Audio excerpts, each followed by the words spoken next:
ඔබ සියලු දෙනාව අපි ඉතා ආදරයෙන් පිළිගනු ලබනවා.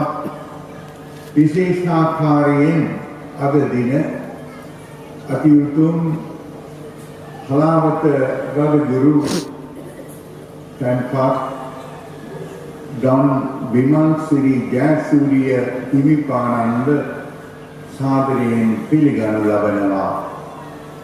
එතුමා கைக்கொள்ள முடியாது.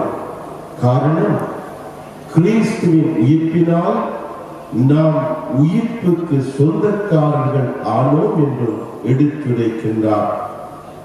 மரியாவின் வார்த்தை எலிசபெத்து கேட்ட பொழுது அவர் வயிற்றில் இருந்த குழந்தை மகிழ்ச்சியால் துள்ளிட்டு எலிசபெத்து தூயாவியால் முற்றிலும் ஆட்கொள்ளப்பட்டார். அப்போது